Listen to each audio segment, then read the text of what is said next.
Good morning class 9 हम पढ़ रहे थे विनय के पद। विनय के पद में हमने 2 पद पढ़ लिया था। आज हम तीसरा पद पढ़ेंगे। कवि तुलसीदास जी लिखते हैं, अस कछु समुझी परत रघुराया, बिनु तब कृपया दयालु, दास हित मोह न छूटे माया। कहते हैं, हे रघुनाथ जी, अस कछु समझी परत रघुराया। हे रघुनाथ जी, मुझे तो कुछ ऐसा जान पड़ता है, मुझे तो कुछ ऐसा ऐसा समझ में आता है कि बिना आपकी कृपया से ना तो मैं मोह से दूर हो सकता हूं और ना ही माया से। अस कछु समझी परत रघुराया। हे भगवान श्री राम जी, मुझे ऐसा जान पड़ता है, हे दयालु, हे कृपावान, मुझे ऐसा जान पड़ता है कि आप अस कछु समझी परत रघुराया, बिनु तब कृपया दयालु, दास हित मोह ना छूटे माया। बिना आपके कृपया से ना तो मैं मोह से दूर हो सकता हूं और ना ही माया से। कौन कर रहे हैं? तुलसीदास जी कर रहे हैं। दूसरा पंक्ति में, वाक्य ज्ञान अत्यंत निपुण, भव पार न पावे कोई। वाक्य ज्ञान अत्यंत निपुण, भव पार न पावे कोई।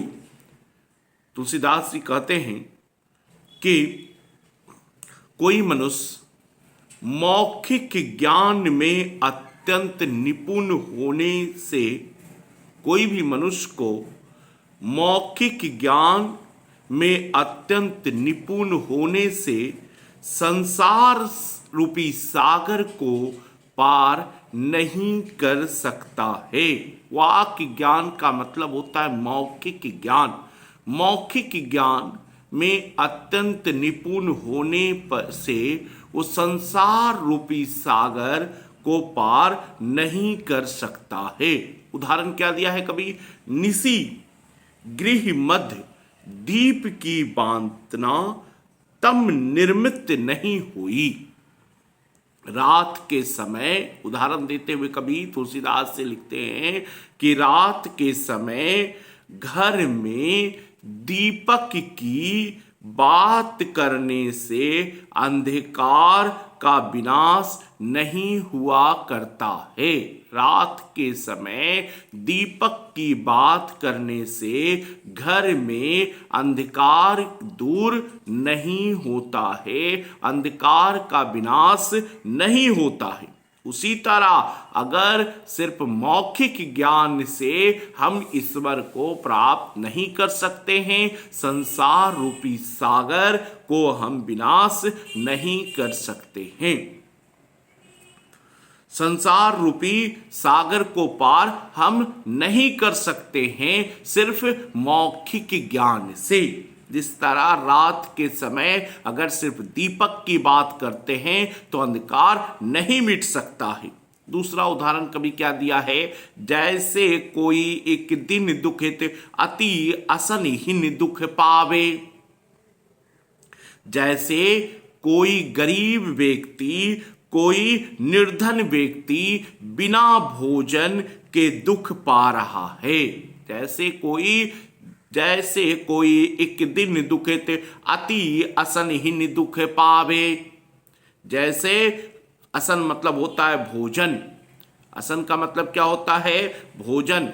जैसे दिन मतलब होता है गरीब, निर्धन। जैसे एक बहुत गरीब व्यक्ति बिना भोजन के दुख पा रहा है। चित्र कल्प कल्प तरु कामधेनु गृही, लिखे ना विपत्ति न सावे। यहां पर उदाहरण क्या दिया है? कभी लिखता है कि उसके रात के समय, मतलब कि उसके घर में कामधेनु और कल्प वृक्ष का चित्र लगाने से उसका दुख नहीं मिट सकता है। एक निर्धन व्यक्ति भोजन के कारण दुख पा रहा है और अगर उसके घर में तरह तरह का कल्प वृक्ष का चित्र और कामधेनु गाय का चित्र लगाने से उसका दुख दूर नहीं हो सकता है। षष्ठ रक्ष बहु प्रकार भोजन कोई दिन अरु रैनी बखाने। कभी यहां पर क्या लिखता है जैसे अगर उसके पास यदि कोई अगर उसके पास कई प्रकार का भोजन के बारे में रात दिन उसके पास अगर कई प्रकार का भोजन के बारे में अगर बखान किया जाए फिर भी उसका पेट नहीं भर सकता है। सिर्फ भोजन के उसके पास नाम लेने से कई प्रकार के भोजन के उसके पास नाम लेने से उसका पेट नहीं भर सकता है। भाव यह है कि यदि कोई मनुष्य अज्ञान से विषय वासना में लगा यदि कोई मनुष्य अज्ञान से विषय वासना में लगा दिन दुखी हो रहा है तो उसका अज्ञान दूर करने के लिए उसके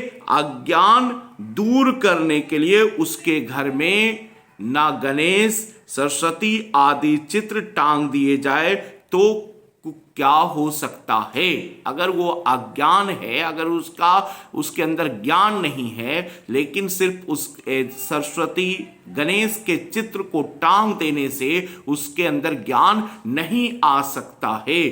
ज्ञान हासिल करने के लिए उसे अध्ययन करना होगा, अध्ययन करना होगा। बल्कि ज्ञान की देवी सरस्वती के चित्र को लगा देने से उसके अंदर ज्ञान नहीं आ सकता है। कहने का तात्पर्य कवि का यही है। वैसे ही यदि कोई अनेक प्रकार का षष्ठरस व्यंजनों को दिन रात वर्णन करते रहे तो क्या उसका भूख दूर हो सकता है। जब तक वो बिनु बोले संतोष जनित सुख खाई सोई पे जाने, जब तक वो संतोष पूर्वक भोजन ना कर ले तब तक उसका पेट नहीं भर सकता है। यहां पर तुलसीदास जी क्या लिखते हैं, भाव यह है, आशय यह है कि पाखंड करके दिखावा करके ऊपर से भले ही राम राम रटा करे, भीतर में वो तृप्ति तभी होगा जब निर्मल अंतःकरण में आत्मज्ञान होगा। जब तक आपके अंतर आत्मा शुद्ध नहीं होगा, ऊपर से राम राम रटने से कोई फायदा नहीं हो सकता है। अंतिम पंक्ति में तुलसीदास जी क्या करें कि तुलसीदास तब लगी जग जोनी भरमत सपने हु सुख नहीं। तुलसीदास जी कहते हैं जब तक अपने हृदय में आत्मबोध द्वारा ज्ञान नहीं होता, आत्मबोध द्वारा ज्ञान नहीं होता और मन विषय की सुख में आशा में डामाडोल होता रहता है, तब तक वो संसार में अनेक योनियों में यूं ही भटकता रहेगा। उसे सपने में भी वास्तविक सुख यानी ब्रह्मानंद यानी ईश्वर की प्राप्ति नहीं हो पाएगा। सपने में भी वो ईश्वर की प्राप्ति नहीं कर पाएगा जब तक कि उसके अंदर आत्मज्ञान नहीं होगा।